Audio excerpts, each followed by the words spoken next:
खैर, दिल्ली की सड़कों पर ये होना तो आम बात है। मुझे लेट हो रहा है। इन दोनों की तो कोई भी मदद कर देगा। मुझे निकलना चाहिए। हाँ। मानव एक 25 साल का जवान लड़का, जो दिन में जिम ट्रेनर और रात में पिज्जा डिलीवरी बॉय की नौकरी करता था, उसने अपने मन में ये सब सोचा और अपनी बाइक की तरफ वापस मुड़ गया। पर पीछे से औरत की आवाज आई।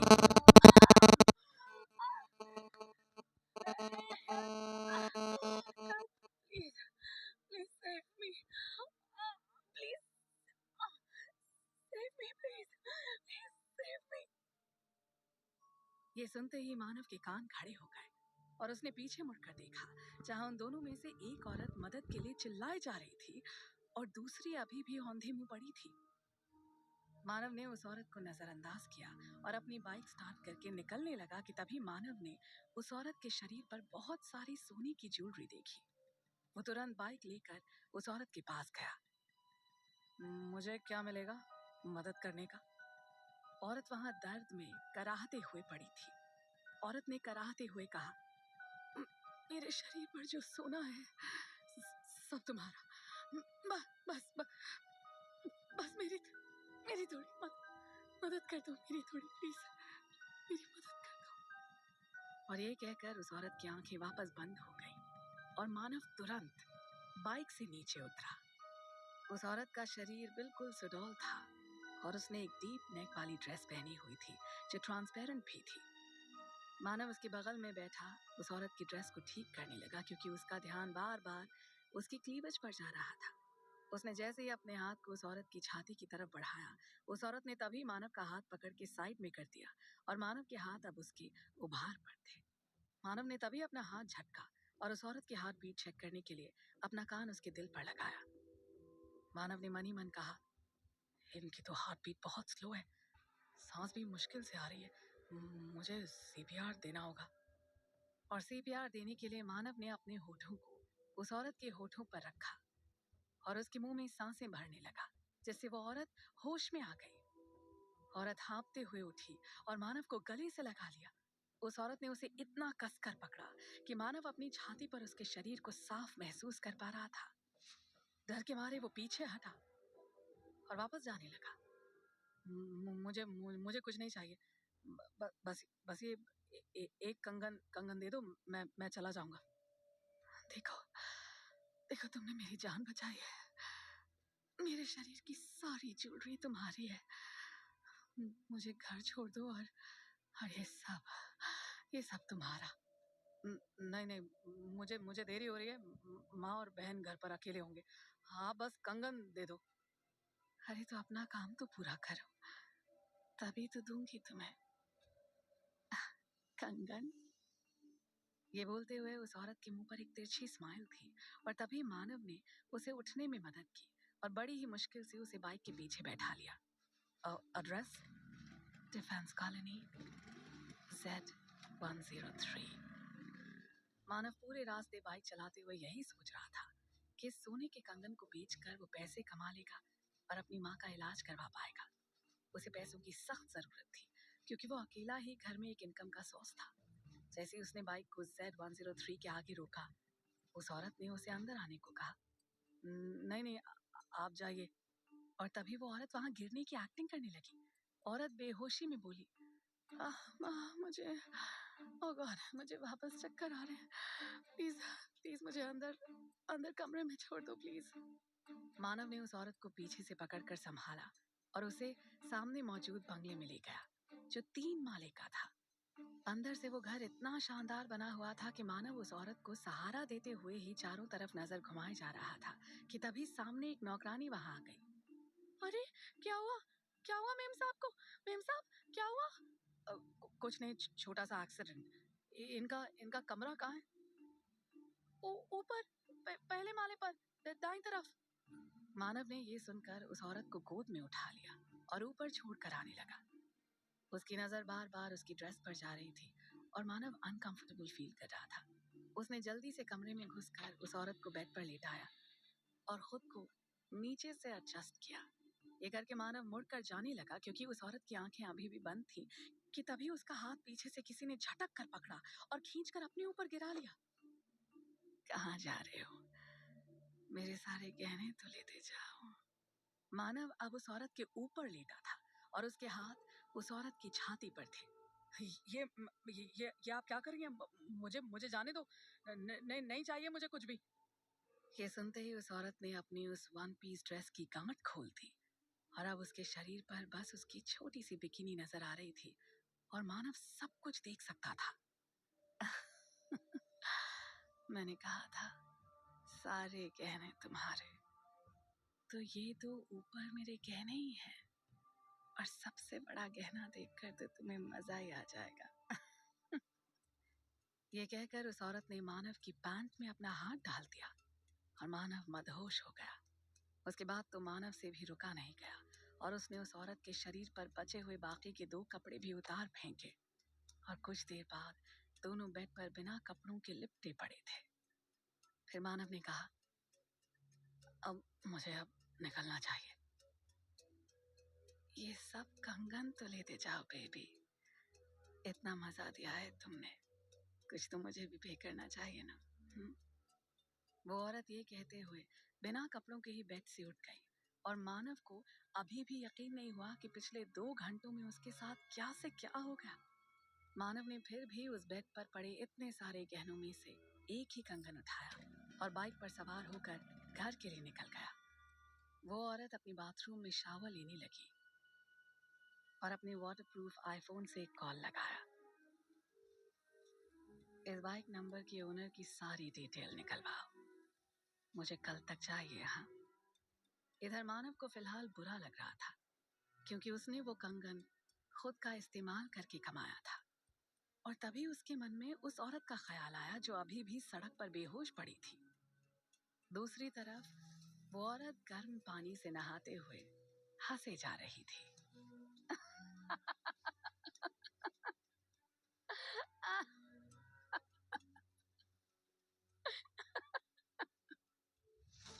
आखिर क्या तूफान आने वाला था मानव की जिंदगी में। एक सीधा साधा जिम ट्रेनर जिसने अभी अभी एक जान बचाई थी, ये अच्छा काम उसे कितना महंगा पड़ने वाला था। जानने के लिए जुड़े रहे इस कहानी के साथ। शहर से बाहर बने उस शानदार फार्म हाउस के एक शानदार रूम में इस समय मानव एक बड़ी और खुली हुई सेफ अलमारी के सामने खड़ा था जो 2000 के नोटों से लबालब भरी हुई थी। इतने सारे पैसे और वो भी एक साथ मानव ने कभी सपने में भी नहीं देखे थे। उन नोटों को देखकर वो सोच रहा था कि उसे पैसों की कितनी जरूरत है। उन्हीं पैसों के लिए तो वो दिन में जिम ट्रेनर और रात में पिज्जा डिलीवरी। अगर उसमें से कुछ भी मिल जाती तो उसकी सारी जिम्मेदारियां और परेशानियां आसानी से निपट जाती। अभी मानव ये सब सोच ही रहा था कि उसे अपने पीछे से वो खनकती आवाज सुनाई दी।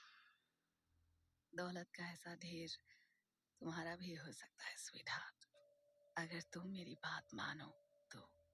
मानव ने पीछे मुड़कर देखा तो वो उस रूम के बीचों बीच मौजूद आलीशान बेड पर बैठी हुई थी। उसके एक हाथ में महंगी और विदेशी वाइन की बोतल थी और उसने एक सफेद चादर अपने ऊपर खींच रखी थी। ऐसा करके उसने निश्चय ही अपने नंगे बदन को छुपाया हुआ था क्योंकि उस बदन पर कुछ पहले जो कपड़े मौजूद थे वो अभी फर्श पर पड़े हुए थे। उसने अपने हाथ में थमी कैन से एक घूंट भरा और बोली, सोच लो स्वीटहार्ट मानव, अभी तुम्हारे पास थोड़ा वक्त है, थोड़ा और सोच लो।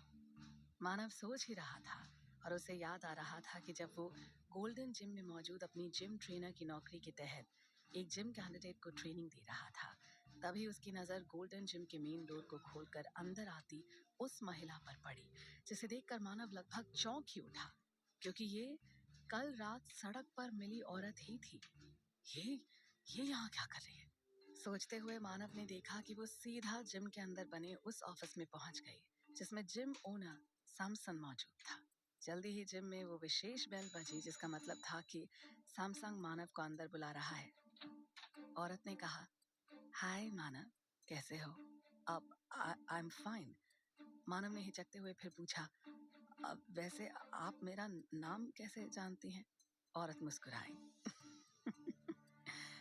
तुम्हारी बाइक के नंबर से ना तो ये जानना मुश्किल था कि बाइक मानव, जो कि तुम्हारा नाम है, उस पर रजिस्टर्ड है, और ना ये जानना मुश्किल था कि तुम सुल्तानपुरी के बी ब्लॉक में रहते हो और यहाँ गोल्डन जिम में एज अ जिम ट्रेनर काम करते हो।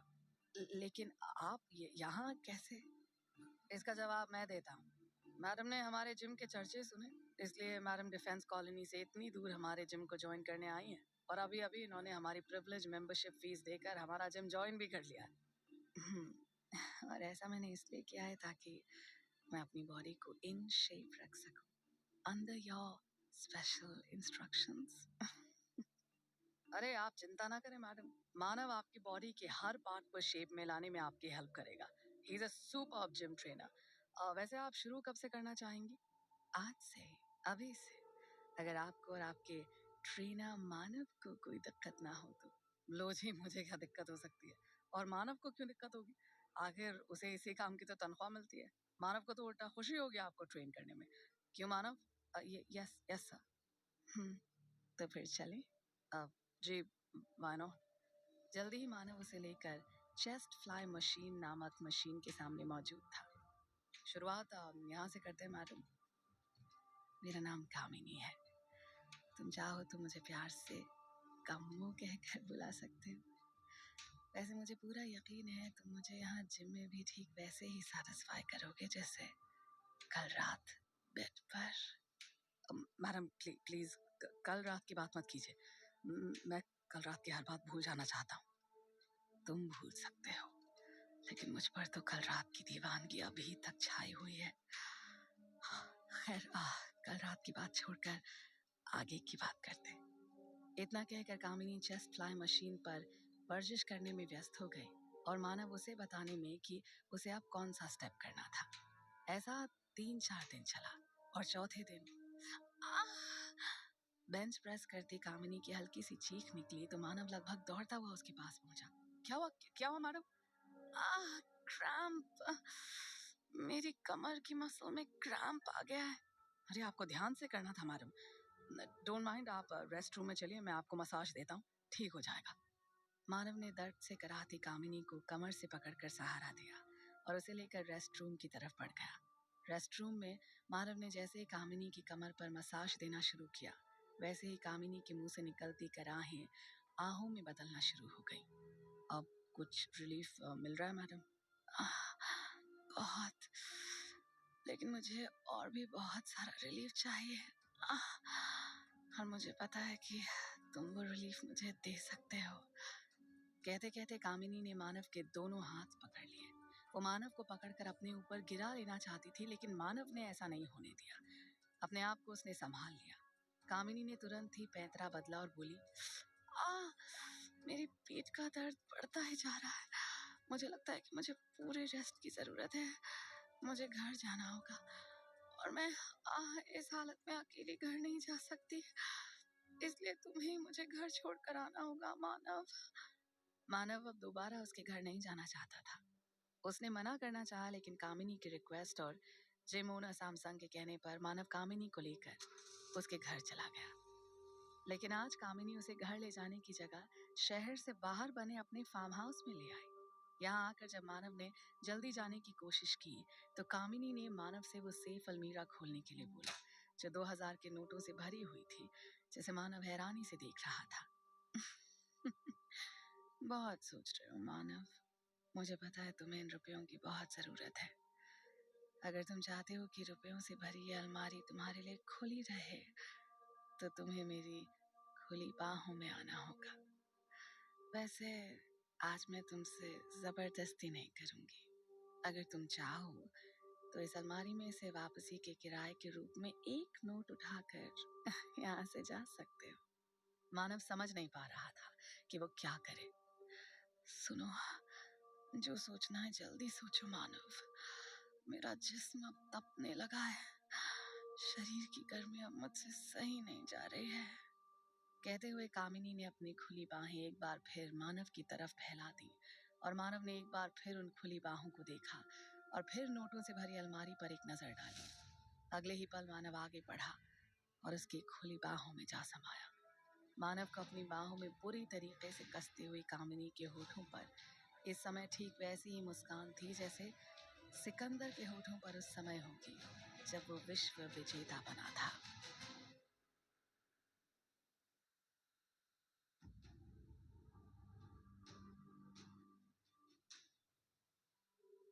शहर के बाहर बने फार्म हाउस में मौजूद था वो शानदार प्राइवेट जिम, जहाँ कामिनी मानव का हाथ पकड़कर उसे लेकर आई थी। कामिनी के साथ आना मानव की मजबूरी थी, क्योंकि जिस दौलत की मानव के पास फूटी कौड़ी नहीं थी, उसी दौलत के ढेर से कामिनी के घर की अलमारियां भरी हुई थी। कामिनी की हालत अभी भी वैसे ही थी। कपड़ों के नाम पर अभी भी उसके बदन पर कुछ नहीं था। अपनी उस प्राइवेट जिम में कामिनी इस समय जिस जिम इक्विपमेंट पर एकदम सीधी लेटी हुई थी, उसे बेंच प्रेस के लिए इस्तेमाल किया जाता है। उसी जिम में fit ultra stereophonic sound system पर इस समय जो म्यूजिक बज रहा था, वो अभिभूत करने वाली आहों से भरा हुआ था। बेंच प्रेस पर सीधी लेटी होने के कारण उसकी छातियों के उभार ऊपर की तरफ उठे हुए थे, जो उसकी चलती सांसों के कारण धीरे धीरे ऊपर नीचे हो रहे थे।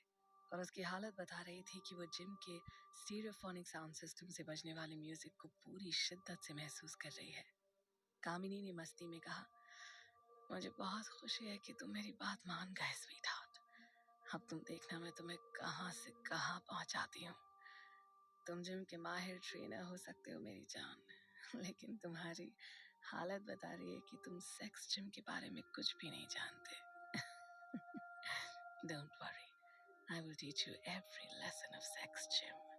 इतना कहकर कामिनी ने पास ही रखी एक जेल की ट्यूब उठाकर उसकी सारी जेल अपने सीने के बीचों बीच डाल ली और फिर मानव की तरफ हवस से देखने लगी। कोई भी एक्सरसाइज करने से पहले वार्म अप कर लेना हर जिम का रूल है। क्या एक अच्छा मसाज बॉडी को टॉप क्लास का वार्म अप नहीं करता? मानव ने कहा, बिल्कुल करता है। तो फिर शुरू हो जाओ ना। वैसे एक मिनट। अचानक लगा जैसे कि वो कुछ भूल रही हो। सॉरी, मैं तुम्हें सेक्स जिम के रूल्स बताना तो भूल गई। इस जिम का फर्स्ट एंड लास्ट रूल है कि कोई कपड़े नहीं पहने रह सकता, ना मुझ जैसी ट्रेनी और ना तुम जैसा ट्रेनर। मानव अपने कपड़े उतारने में कुछ हिचकिचाया तो कामिनी ने बड़े प्यार से एक एक करके उसके शरीर से सारे कपड़े अलग कर दिए। उसने एक नजर भर के मानव के बिना कपड़ों के शरीर को ठीक वैसे ही देखा जैसे बिल्ली झपटने से पहले गोश्त के टुकड़े को देखती है। वेरी नाइस, अब तुम मसाज शुरू कर सकते हो। मानव ने मसाज शुरू कर दी और इसी के साथ कामिनी के मुंह से सिसकारी भरे शब्द निकलने लगे। नाइस, सुपर नाइस, बहुत अच्छा कर रहे हो तुम। थोड़ा ऊपर, पेट के ऊपर। मानव ने जल्दी से हाथ ऊपर नहीं उठाया तो कामिनी ने उसके दोनों हाथों को पकड़कर अपने सीने पर रख दिया। यहाँ मसाज चाहिए मुझे मानव, और वो भी तूफानी। मानव उसकी हर बात मान रहा था। उसके हाथ बिजली की तेजी से कामिनी के शरीर पर चल रहे थे। मशीन की तरह मानव कामिनी के शरीर के अंग अंग को तब तक सहलाता मसलता रहा जब तक वो खड़ी होकर मानव के नंगे बदन से लिपट न गई। वो अपनी भट्टी सा तपता चेहरा एकाएक मानव के चेहरे के पास ले आई और फुसफुसाने लगी। बस अब मेरे शरीर का आखिरी हिस्सा मसाज के लिए रह गया है, और वो खास मसाज खास तरीके से हो। उससे पहले मेरे होठों को मसाज की जरूरत है मानव, और मेरे होठों को मसाज सिर्फ तुम्हारे होठ दे सकते हैं। इतना कहकर कामिनी ने लपक कर मानव के होठों पर अपने सुलगते होठ रख दिए। कामिनी के सुलगते होठों और गर्म सांसों की गर्मी को मानव ने भी महसूस किया। उसने कामिनी के शरीर को अपनी मजबूत भुजाओं में कसकर ऐसा भींचा कि कामिनी के हलक से कराह निकल पड़ी। लगता है मार ही डालने का इरादा है। ठीक है मानव, तुम मार ही डालो, लेकिन किसी को खड़े खड़े मारना अच्छी बात नहीं है। इतना कहते हुए कामिनी ने मानव को पीछे की तरफ हल्का सा धक्का दिया और मानव लड़खड़ाता हुआ ट्रेडमिल मशीन पर पीठ के बल जा गिरा। अब इससे पहले कि मानव संभल पाता, कामिनी झपट कर उसके शरीर के ऊपर सवार हो गई। उस वक्त कामिनी की हर इच्छा पूरी हो रही थी, लेकिन कामिनी की इच्छा का कोई अंत नजर नहीं आ रहा था, क्योंकि जैसे ही मानव उसकी एक इच्छा पूरी करके हटता, वैसे ही कामिनी के शरीर में दूसरी इच्छा पूरी प्रबलता से जाग उठती। जैसे ही कामिनी का मन भर गया, उसने जिम से बाहर आकर एक क्लाइंट को फोन लगाया। मोनिका, एक नया बकरा मिला है, जिम ट्रेनर है और आधे घंटे से भी ऊपर टिकता है, वो भी बिना किसी गोली के। पूरा आजमा कर देख लिया है। अब तुम सबकी बारी है। लेकिन इसका दाम आम नहीं होगा, ये थोड़ा महंगा पड़ेगा। ये कहकर कामिनी हंसकर फोन काट देती है और जिम में मानव को बहुत गिल्ट महसूस होता है।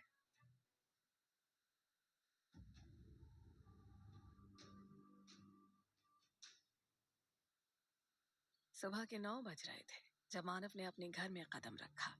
उसे देखते ही बिस्तर पर पड़ी उसकी माँ ने बड़ी मुश्किल से अपनी कमर सीधी की और उसकी तरफ देखा। अब आ रहा है। रात भर कहाँ था? बहुत काम था क्या? नहीं माँ, वो तू बहुत मेहनत कर रहा है और मैं जानती हूँ कि ये सब हमारे लिए है। तेरे पापा के चले जाने के बाद मेरी कैंसर की दवाइयाँ और शादी के लिए जवान बहन की जिम्मेदारी। अरे कैसी बातें कर रही हो माँ? अरे तुम दोनों हो तभी तो मैं हूँ। तुम और छुटकी तो जिंदगी हो मेरी। रही बात मेहनत की तो वो तो हर कोई करता है, कोई ज्यादा कोई कम। वैसे शायद कड़ी मेहनत के दिन खत्म होने वाले हैं। अच्छा, मेरे भैया के हाथ कोई कुबेर का खजाना लग गया है क्या? ये कहने वाली मानव की छोटी बहन नेहा थी जो अभी अभी वहां आई थी। अरे ऐसा कुछ नहीं है, नेहा ने मजाक उड़ाने के अंदाज में कहा। तो बैंक लूटने का इरादा है क्या? ए छुटकी की बच्ची, आजकल तू कुछ ज्यादा नहीं बोलने लगी? रुक जा कुछ दिन, तेरी शादी करके तुझे ससुराल भिजवाता हूँ। पास सास के सामने इतना बोलकर दिखाई हो। हाँ, बोलने में तो तुम भी कम नहीं हो भैया। एक बार भाभी घर में आ जाए, बोलती तो तुम्हारी भी बंद हो जाएगी। अच्छा अच्छा, बस करो तुम दोनों। और हाँ छुटकी, बड़ों से ज्यादा जुबान मत लड़ा और जाकर नाश्ता तैयार कर। मानव को अभी जिम की ड्यूटी पर भी जाना होगा। आज जिम नहीं जाना है माँ, आज आपको लेकर डॉक्टर के पास जाना है इलाज के लिए। मानव की माँ ने हैरानी से कहा। डॉक्टर के पास? लेकिन बेटा डॉक्टर ने तो कहा था कि 5 लाख रुपए हो तभी इलाज के लिए आना। उसका इंतजाम हो गया है माँ, एडवांस में देने के लिए 30,000 रुपए है मेरे पास। उन्हें डॉक्टर को देकर इलाज शुरू करवा लेंगे। 30,000? इतने रुपए तेरे पास आए कहाँ से? अब वो आप में सवाल पूछने की बहुत बुरी आदत है माँ, सवाल पर सवाल। अब ये बोलना भूल गए कि मेरा बेटा 24 घंटे के बाद मेहनत करके आ रहा है, थोड़ा आराम कर ले। अरे मैं तो वो बस। कोई सवाल नहीं माँ, मैं अपने रूम में थोड़ी देर सोने जा रहा हूँ। आप तैयार हो जाइए, मैंने 1 बजे का डॉक्टर से अपॉइंटमेंट ले लिया है। बनावटी गुस्सा दिखाते हुए मानव अपने रूम की तरफ बढ़ गया और ऐसा करके मानव ने अपनी माँ के उन ढेरों सवालों से खुद को बचा लिया जिनका उसके पास कोई जवाब नहीं था। भला कैसे बताता वो कि जो 30,000 रुपए इस समय उसकी जेब में थे, उसके लिए उसे कामिनी के फार्म हाउस में क्या क्या करना पड़ा था। उसे बार बार वो सीन याद आ रहा था जब पूरी रात जिम में कामिनी की इच्छा पूरी करने के बाद मानव ने सुबह उठकर फर्श पर पड़े अपने कपड़े पहनने के लिए उठाए थे। लेकिन जैसे ही उसने कपड़े पहनने की कोशिश की, कामिनी झपट कर उसके सीने से लग गई और मानव उसे अपने शरीर से अलग करने की कोशिश करने लगा। बहुत बहुत हो गया मानव, प्लीज अब और नहीं। कामिनी ने उसकी एक ना सुनी और मानव के आगे कुछ कहने से पहले ही वो एक झटके में नीचे बैठ गई। उसने दोनों हाथों से कसकर मानव की कमर को जकड़ लिया और खुद घुटने पर आ गई और अपनी एक और इच्छा पूरी करने के बाद कामिनी ने नोटों से भरी अपनी अलमारी में से निकालकर 30,000 रुपए मानव के हाथ में रख दिए। ये सेक्स जिम के ट्रेनर की एक रात की फीस उससे कई गुना ज्यादा है जो तुम ऑर्डिनरी जिम में ट्रेनर की तनख्वाह के रूप में 1 महीने में पाते हो। इन 30,000 रुपयों को तो तुम बारिश की कुछ बूंदे समझ सकते हो जो आने वाले दिनों पर तुम पर होने वाली हैं। अगर नोटों की इस बारिश में भीगने की जरा सी भी चॉइस हो तो रात को ठीक 8 बजे मेरे डिफेंस कॉलोनी वाले बंगले पर पहुंच जाना। शाम को कामिनी से मिलने की जरूरत थी या न थी ये तो मानव नहीं जानता था, लेकिन ये जरूर जानता था कि एक रात की जो 30,000 रुपए की फीस उसे मिली है उसकी उसे बहुत जरूरत थी। उन्हीं 30,000 रुपयों को लेकर मानव अपनी माँ के साथ 1 बजे शहर के सबसे बड़े कैंसर डॉक्टर के पास पहुंचा था। ठीक है, मैं इन 30,000 रुपए का एडवांस लेकर तुम्हारी माँ का इलाज शुरू कर देता हूँ, लेकिन यंग बॉय, इतने से पैसों से कुछ नहीं होने वाला। तुम्हारी माँ के इलाज में लगभग 5 लाख रुपए का खर्च आने वाला, मैं तुम्हें पहले ही बता चुका हूँ। जी जी मुझे पता है डॉक्टर, और मैं उनका इंतजाम करने में लगा भी हूँ। आप इलाज शुरू कीजिए प्लीज, भगवान ने चाहा तो बाकी पैसों का इंतजाम भी बहुत जल्दी हो जाएगा। ये जब मानव की माँ ने सुना तो उन्हें अपने मानव पर थोड़ा सा शक भी हुआ। वो जानती थी कि 5 लाख की रकम कोई मजाक नहीं है और मानव उसे जुटाने के लिए ऐसा क्या ही करने वाला था जिसके बारे में उन्हें नहीं पता था। डॉक्टर से अपनी माँ का इलाज शुरू करवा कर मानव जब वापस अपने घर लौटा तो उसे अपने घर में अपनी बहन नेहा के साथ सलोनी बैठी दिखी। सलोनी उसके कॉलेज की दोस्त थी जिसे मानव अपने घर पर देखकर हैरान था। अरे सलोनी, तुम यहाँ कैसे? क्यों भाई, क्या मैं तुम्हारे घर नहीं आ सकती? अरे मैं ये नहीं कह रहा था, लेकिन अचानक ऐसे। अचानक नहीं, जब से तुमने अपनी वकालत की पढ़ाई बीच में छोड़ी है, तब से मैं तुमसे मिली नहीं। इधर से गुजर रही थी तो सोचा तुमसे मिलती चलूं। हाँ, ये तो बहुत अच्छा किया। अच्छा ये बताओ, छुटकी ने तुम्हें चाय कॉफी पिलाई या नहीं? बिल्कुल, मैं तो बस अब जाने को तैयार थी। सोचा तुम आ जाओ तो तुमसे मिलकर ही चलती। अच्छा किया। तुम थोड़ी देर बैठो, मैं मम्मी को दवाई वगैरह समझाकर तुम्हें छोड़ कर आता हूँ। कुछ देर बाद मानव सलोनी को छोड़ने के लिए बस स्टैंड तक आ गया। तुम जानते हो मानव, मैं तुम्हारे घर पर क्यों गई? तुम्हें देखने के लिए। बहुत दिनों से तुम मुझे नजर नहीं आए थे। तुम समझ रहे हो ना मैं ऐसा क्यों कर रही हूँ? मैं तुमसे प्यार करती हूँ मानव। मैं जानता हूँ सलोनी, लेकिन तुम शायद ये नहीं जानती कि दुनिया प्यार से नहीं चलती। मेरे पास समस्याओं का अंबार है, मैं उन्हें पार करके प्यार नहीं कर सकता। मुझे सब पता है मानव। मेरी वकालत पूरी होने में सिर्फ कुछ ही टाइम बाकी है, फिर सब कुछ ठीक हो जाएगा। जब टाइम आएगा और सब कुछ ठीक हो जाएगा, तब प्यार के लिए भी टाइम निकाल लिया जाएगा। अभी तो तुम्हारी बस आ रही है, तुम जाओ, मुझे भी कहीं जाना है। सलोनी को बस में चढ़ाकर मानव वापस लौट पड़ा। उसके कदमों की तेजी बता रही थी कि उसे कहीं जाने की जल्दी थी। इंतजार रात के 8 बजने का था।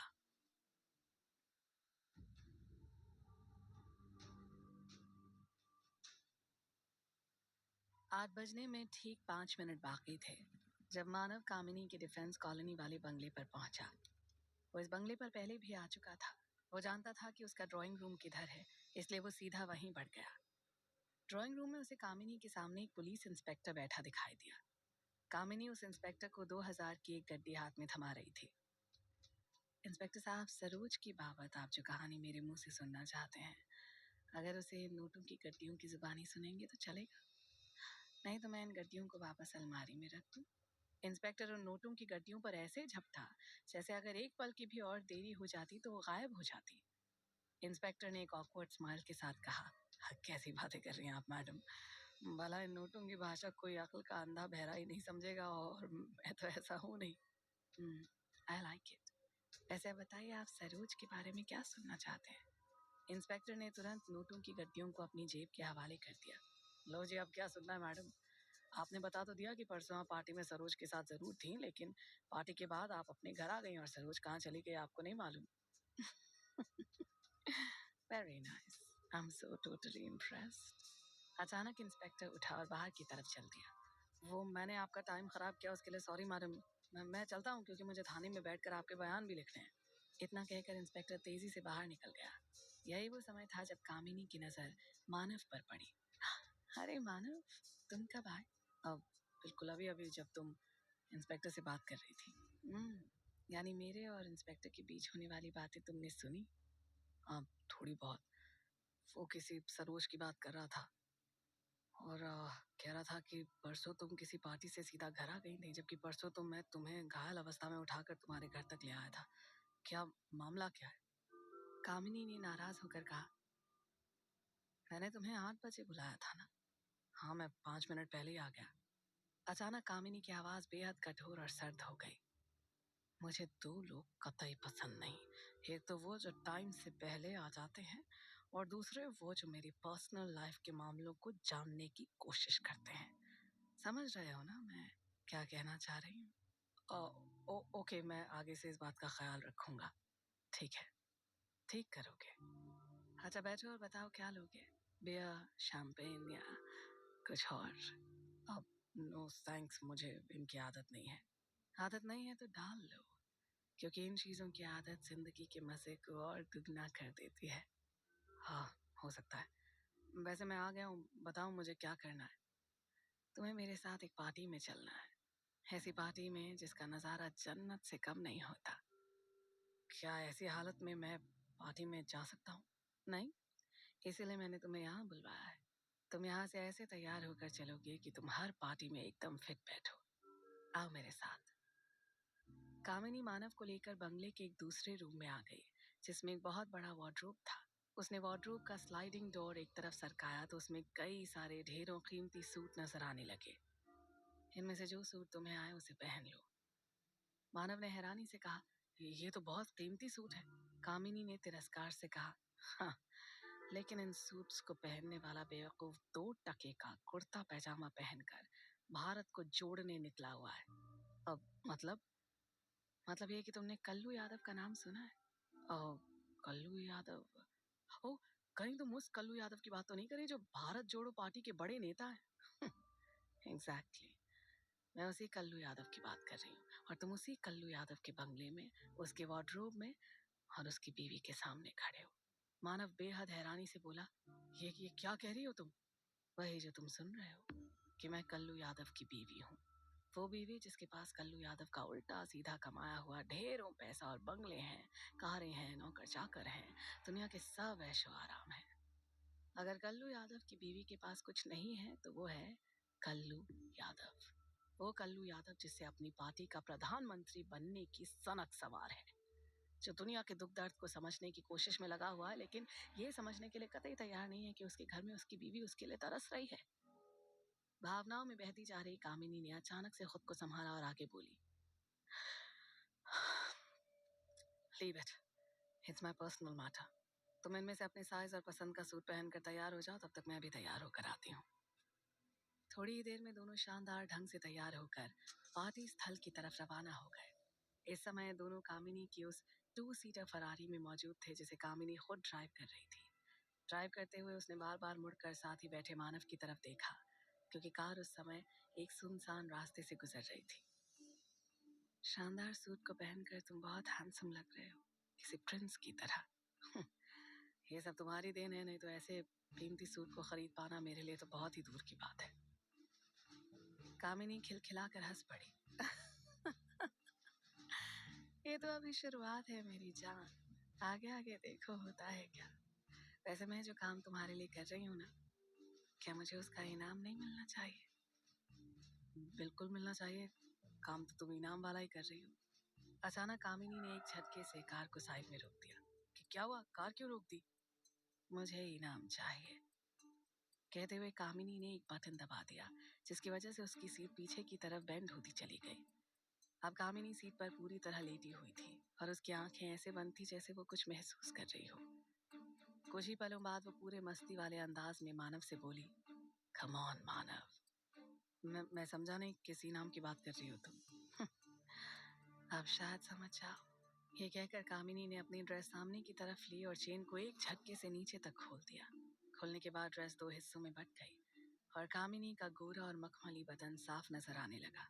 हाँ, मैं समझा तुम किस इनाम की बात कर रही हो, लेकिन इस तरह खुलेआम रोड पर कार में आने जाने वाले लोग देखेंगे नहीं? जब तुम और मैं राजी हैं तो क्या करेंगे देखने वाले लोग, बाजी। और रही बात कार की, तो कुछ लोग कार में सवार होते हैं और तुम अब मुझ पर सवार हो जाओ। मदहोश सी होती जा रही कामिनी की हालत बता रही थी कि जो उसने सोच लिया था उसे किए बिना अब वो नहीं मानने वाली थी, और ये बात मानव अच्छे तरीके से समझ गया। इसलिए उसने वही किया जो कामिनी एक्सपेक्ट कर रही थी।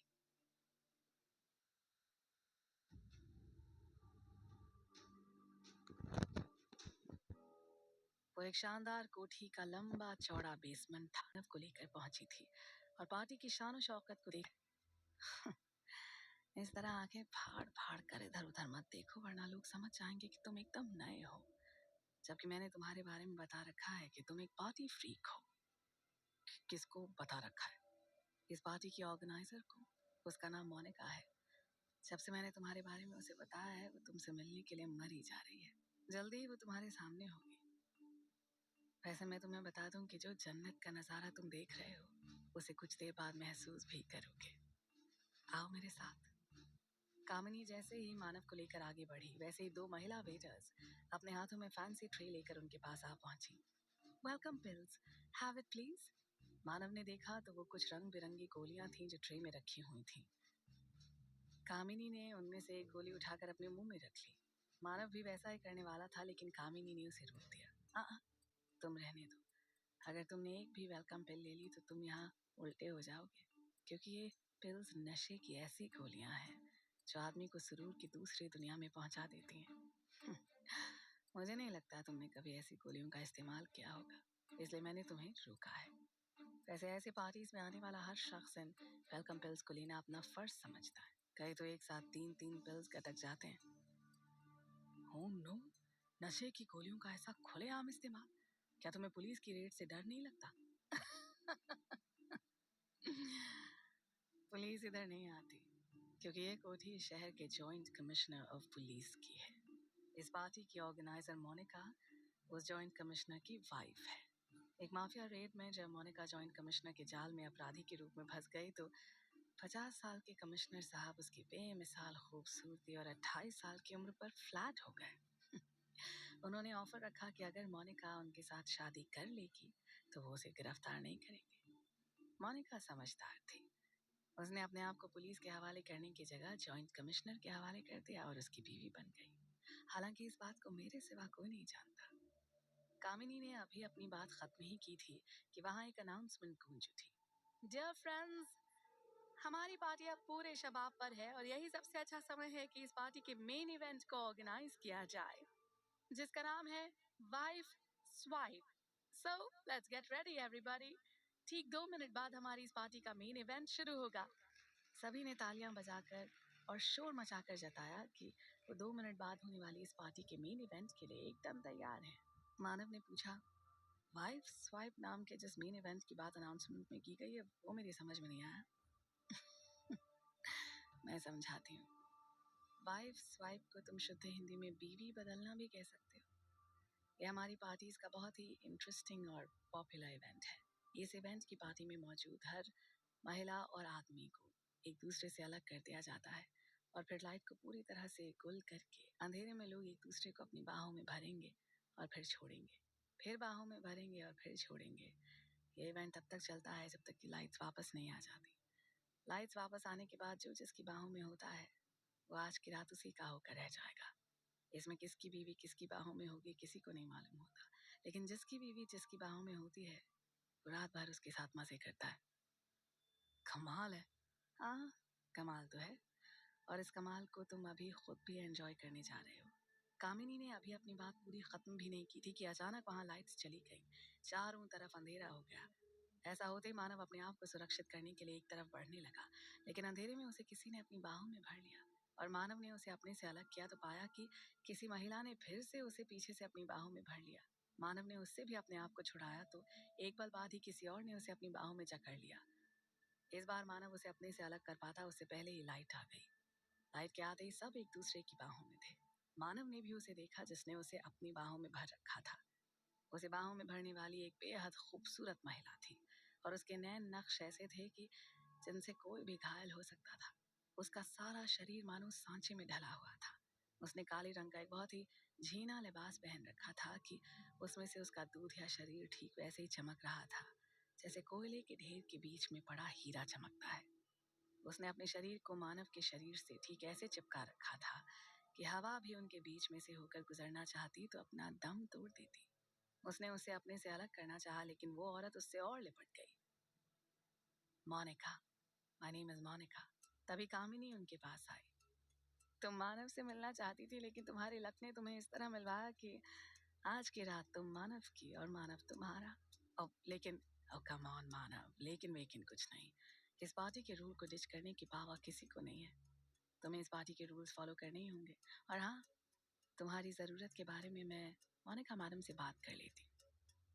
फिर वो मोनिका की तरफ मुड़ गई। मोनिका डार्लिंग, हालांकि तुम्हारा मानव से अलग होने का दिल तो नहीं करेगा, लेकिन प्लीज एक बार 1 मिनट के लिए मानव से अलग होकर मेरी बात सुन लो। मोनिका बड़ी ही मुश्किल से मानव से अलग हुई तो कामिनी उसे एक तरफ ले गई। तुमने ठीक समय पर मानव को अपनी बाहों में भरा। मैं ऐसा क्यों नहीं करती? तुमने मुझे पहले से ही जो बता दिया था कि मानव ने कौन सा परफ्यूम लगा रखा है, उसी परफ्यूम की स्मेल के जरिए मैं उस तक पहुंच गई और इस तरह उसे मेरी बाहों में पहुंचाने का तुम्हारा आइडिया सक्सेसफुल हो गया। लेकिन क्या ये उतनी ही लंबी रेस का घोड़ा है जितना तुम बता रही हो?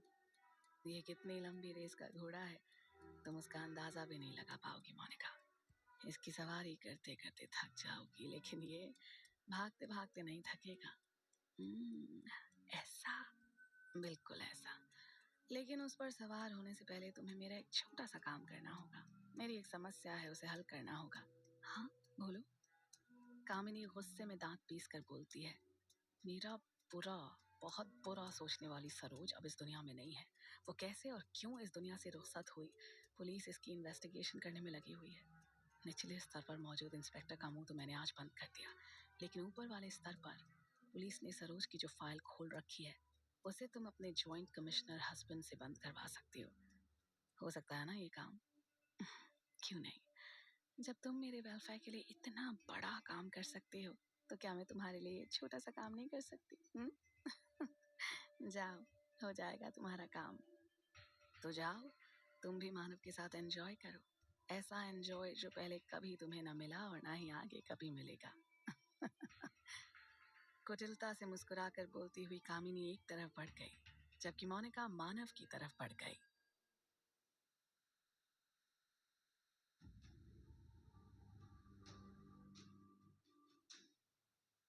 कामिनी ने मानव को बता दिया था कि अगर आज वो मोनिका की जरूरत को पूरी करेगा, तो कल सुबह मोनिका उसकी जरूरत को पूरा कर देगी।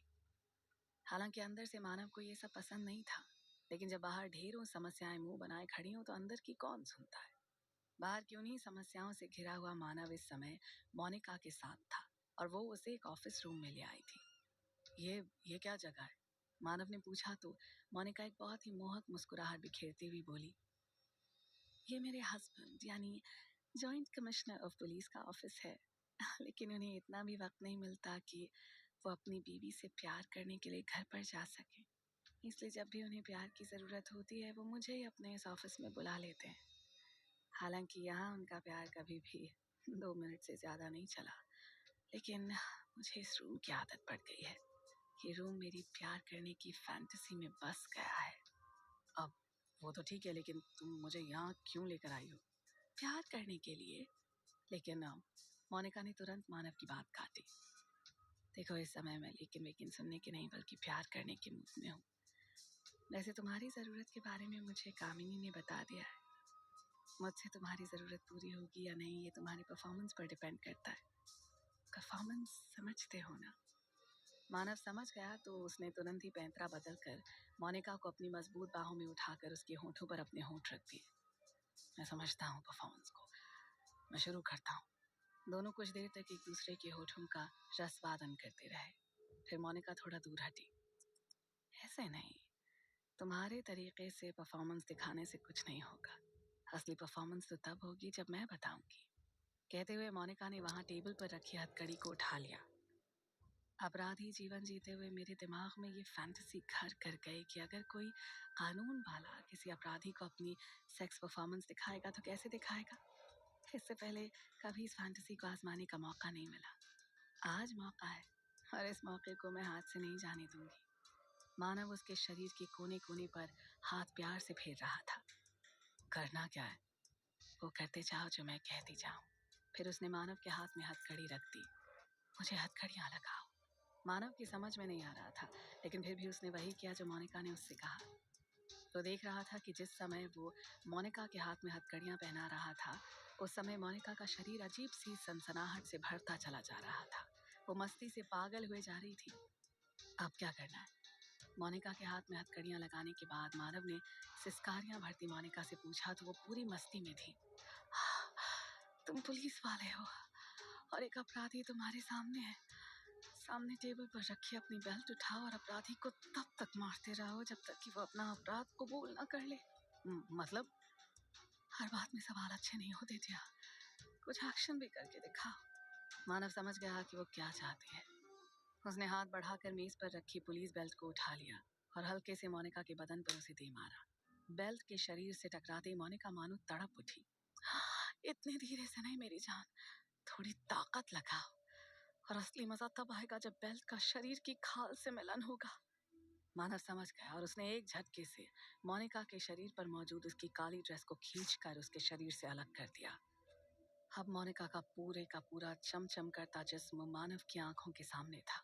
उसने एक पल के लिए उस जिस्म को जी भर के देखा और फिर अपने हाथ में थमी पुलिस बेल्ट को थोड़ा तेजी से उस शरीर पर दे मारा। मोनिका चीख पड़ी, लेकिन वो मस्ती भरी चीख थी, और जैसे जैसे मानव उस पर बेल्ट बरसा रहा था, वैसे वैसे उसकी मस्ती बढ़ती जा रही थी। वो मस्ती भरी सिसकारियां भरती हुई छटपटाने लगी। और तेजी से मेरी गर्मी अभी मेरे शरीर से बाहर नहीं आई है। बेल्ट की चोट से मोनिका मस्ती में जल बिन मछली की भांति तड़पती रही, और जब उससे ये तड़प सहन नहीं हुई तो उसने बिजली की तेजी से आगे बढ़कर अपनी हथकड़ी वाले हाथ मानव के सर के ऊपर से उसकी गर्दन में डाल दिए और उसे खींचती हुई टेबल की तरफ बढ़ने लगी। मेरे शरीर की प्यास, आग और गर्मी इस समय पीक पर है मेरी जान। तुम्हें अपनी परफॉर्मेंस दिखाने का इससे अच्छा टाइम नहीं मिलेगा। Come on, fuck me. प्यार करने का ये एकदम नए तरह का एहसास था जिसने मानव के शरीर में भी सनसनी दौड़ा दी। उसका अंग अंग कठोरता से भरता चला गया। उसने अपने शरीर का एक एक कपड़ा अपने शरीर से अलग कर दिया और फिर अपनी परफॉर्मेंस दिखाने के लिए मोनिका पर टूट पड़ा। और जब मानव की परफॉर्मेंस अपनी पीक पर पहुंची तो ऑफिस नुमा वो कमरा मोनिका के हलक से निकलने वाली उन चीखों से भर गया। पूरा जनरेटर हो तुम, हाई पावर जनरेटर। लेकिन मोनिका से पार नहीं पा पाओगे, जल्दी ही जनरेटर पावर हार जाएगी। देखते हैं मैडम, देखते हैं। अब मोनिका और मानव में एक अघोषित युद्ध छिड़ गया। दोनों एक दूसरे को हरा देना चाहते थे, लेकिन हार किसकी होनी थी ये तो आने वाले वक्त में ही बताना था।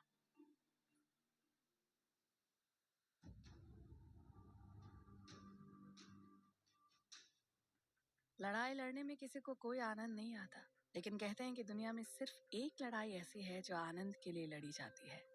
ऐसी एक लड़ाई इस समय उस ऑफिस नुमा कमरे में मानव और मोनिका के बीच लड़ी जा रही थी, और अचानक उस लड़ाई की कमान नीचे मौजूद मोनिका ने अपने हाथों में थाम ली। रुक जाओ। क्या हुआ मेरी जानम? मेरी परफॉर्मेंस में कोई कमी रह गई क्या? अरे तुम्हारी परफॉर्मेंस तो आंधी है, तूफान है, लेकिन मैं तुम्हारी इस परफॉर्मेंस में थोड़ा और गुड़ डालकर उसे थोड़ा और मीठा करना चाहती हूँ। नहीं समझे? मेरे ऊपर से उठो और मेरे हाथों की हथकड़ियों को खोलो, मैं समझाती हूँ। मानव ने उसके ऊपर से उठकर उसके हाथों की हथकड़ी खोल दी। वो दिल फरेब एक अंगड़ाई लेती हुई मेज से उठी और उसने आगे बढ़कर मानव के शरीर पर हाथ फेरा और उसकी छाती पर चुंबन अंकित कर दिए। कामिनी ने सही बताया था कि तुम गजब के इंसान हो, मेरी फैंटेसी को पूरा करने के लिए एकदम परफेक्ट। फिर उसने पास ही पड़ी बेल्ट उठाई।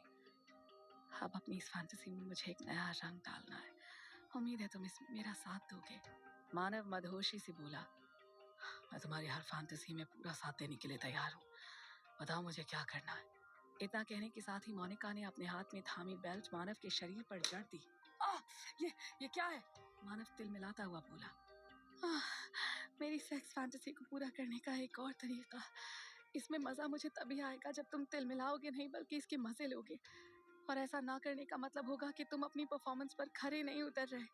मानव फिर से समझ गया कि मोनिका क्या चाहती है। मुझे एक पिल मिलेगी? यानी तुम पूरा एंजॉय करना चाहते हो?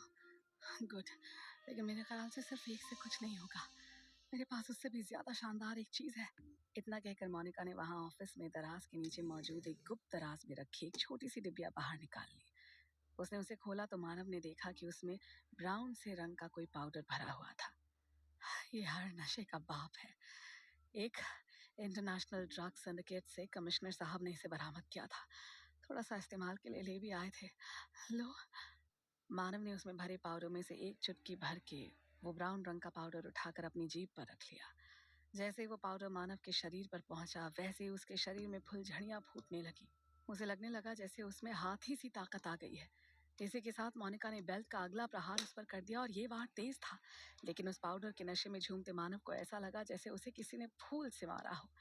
वो मस्ती की अधिकता से चीखा, ऐसे नहीं मेरी जान, और तेज मारो। मोनिका मानव को बेल्ट मारते हुए और मस्ती कर रही थी। वाह वाह, चीखो मेरी जान, चीखो, क्योंकि तुम जितना चीखोगे उतनी ही मेरी मस्ती और मेरा मजा बढ़ेगा। मानव बेल्ट के वार सहता हुआ मस्ती की अधिकता से चीख रहा था, और मोनिका उसका पूरा मजा ले रही थी। जल्दी ही मस्ती से भरे मानव ने एक तेज चांटा मोनिका के जड़ दिया, और मोनिका तड़प कर फर्श पर जा गिरी। और मानव अब भी नहीं रुका। उसने उछलकर नीचे पड़ी मोनिका को ठीक वैसे ही दबोच लिया जैसे शेर हिरनी को दबोचता है। उसने मोनिका के बालों को पीछे से कसकर पकड़कर अपनी बाहों में भर लिया और एक कलाबाजी खाकर मोनिका को अपने ऊपर कर लिया। बहुत बेरहम हो तुम, जरा मेरे ऊपर बैठकर अपनी बेरहमी का नमूना तो पेश करो। मानव की इस तरह की बात को मोनिका ने चैलेंज माना और उस पर तूफान की तरह टूट पड़ी। लेकिन उस तूफान को शांत होने में ज़्यादा देर नहीं लगी, और जब तूफान शांत हो गया तो वो कमरे की फर्श पर ही शांत होकर लेट गई, अपनी आंखें इस तरह बंद करके जैसे वो गुजरे हुए पल के आनंद को याद कर रही हो। वो कुछ पल ऐसे ही पड़ी रही और फिर मानव की तरफ मुड़ी। तुम लाजवाब हो। हालांकि तुम्हें कामिनी ने ढूंढा है, लेकिन मैंने फैसला कर लिया है कि अब मैं तुम्हें कामिनी के पास रहने नहीं दूंगी। क्या करोगे? तुम्हें कैसे मौजो जिसे बांध कर रखना उन लोगों के साथ नाइंसाफी होगी जो इसकी राह देख रहे हैं। किन लोगों की बातें कर रही हो? बताऊंगी, और बताना है क्या, मैं जल्दी तुम्हें उन लोगों से मिलवाऊंगी। लेकिन पहले मुझे ये सोच लेने दो कि मैं तुम्हें कामिनी से कैसे अलग करूं। कामिनी को ये अच्छा नहीं लगेगा, वो तुम्हारे साथ गलत कर सकती है। मोनिका ने गुस्से से कहा। मुझसे गलत करे? हाँ, कामिनी की इतनी औकात हरगिज नहीं हो सकती। एक तो मैं इस शहर के जॉइंट कमिश्नर ऑफ पुलिस की बीवी हूँ, दूसरा मैं उसके कई ऐसे राज जानती हूँ जिन्हें अगर मैंने अपने पति को बता दिया तो वो चुटकी बजाते ही जेल की सलाखों के पीछे होगी। सरोज वाला मामला तो अभी ताज़ा ताज़ा ही है। मानव कुछ याद करके बोला। सरोज को तो शायद मैं भी जानता हूँ। परसों रात मैंने उसे कामिनी के साथ ही सड़क पर पड़े देखा था। ये क्या मामला है, जरा मुझे बताओ। मानव ने सारी बात मोनिका को बताई तो मोनिका हैरान हो गई। हाँ, अब सब कुछ मेरी समझ में आ रहा है। सरोज कामिनी की बहुत बड़ी दुश्मन थी। परसों रात पार्टी में जब सरोज गोलियों के नशे में बुरी तरह से चूर थी तो कामिनी उसे घर छोड़ने के लिए अपने साथ ले गई थी। कामिनी ने जरूर उसका कुछ बुरा किया है, और उसने जब तुम्हें आता देखा तो अपने आप को घायल दिखाने के लिए ड्रामा किया होगा। हाँ, ऐसा हो सकता है। ऐसा ही हुआ है। सरोज को गायब कर दिया है, और ये भी हो सकता है कि कामिनी ने उसे हमेशा के लिए इस दुनिया से गायब कर दिया, मार डाला उसे। मानव ने हैरानी से कहा। क्या क्या बात कर रही हो? क्या कामिनी सचमुच ऐसी औरत है? जितना तुम सोच रहे हो ना, उससे कहीं ज्यादा कुत्ती चीज है वो। लेकिन मेरे सामने उसकी एक नहीं चलेगी, और अब तो बिल्कुल भी नहीं। लेकिन मैं शायद कामिनी को नहीं छोड़ सकता। ऐसा क्यों? क्योंकि मुझे पैसों की जरूरत है, और वो मेरी जरूरत सही समय पर पूरा कर रही है। देखो, कामिनी तुम पर ऐसे हक जमाती है जैसे कि तुम उसके बाप की बपौती हो। वो तुम्हें कैद करके रखना चाहती है, जबकि मैं चाहती हूँ कि तुम आजाद मतवाले पंछी की तरह खुले आसमान में उड़ो। रही बात पैसों की, तो बताओ कितना पैसा चाहिए तुम्हें? मानव ने जब 5 लाख रुपए का जिक्र किया तो मोनिका के लिए ये कोई बड़ी बात नहीं थी। ठीक है, मैं तुम्हारे लिए 5 लाख का इंतजाम करूंगी, लेकिन उसके लिए तुम्हें एक काम करना होगा। मेरे साथ कॉन्ट्रैक्ट साइन करना होगा। मैं तैयार हूँ। गुड, वेरी गुड, मैं भी तैयार हूँ। आ जाओ। कहते हुए मोनिका ने अपनी बाहें मानव की तरफ फैला दी। ये क्या? मेरे राजा, हमारा अभी अभी नया कॉन्ट्रैक्ट हुआ है। इस खुशी पर एक ट्रिप तो बनती है ना। आजा। हाँ, जाऊंगा, लेकिन मुझे भी तुमसे एक चीज चाहिए। क्या? वो छोटी सी डिबिया जिसमें तूफान भरा हुआ है। वो डिबिया तुझ पर कुर्बान राजा। अब तो आजा। मानव तुरंत उसकी बाहों में समा गया। अब मानव को अपनी बाहों में पाकर मोनिका ऐसी खुश नजर आ रही थी जैसे उसके हाथ कोई बड़ा खजाना लग गया हो, उसने कोई बड़ी लड़ाई जीत ली हो। खुश मानव भी था। आखिर वो अपनी माँ के इलाज के लिए 5 लाख का इंतजाम करने की लड़ाई जीत गया था, और साथ ही वो डिबिया भी हासिल करने में सफल हो गया था जिसमें नशे का तूफान भरा हुआ था। लेकिन क्या वो ये जानता था कि वो एटमॉस्फेयर और वो नशे का तूफान आने वाले दिनों में उसकी जिंदगी को किस कदर तबाह कर सकता था।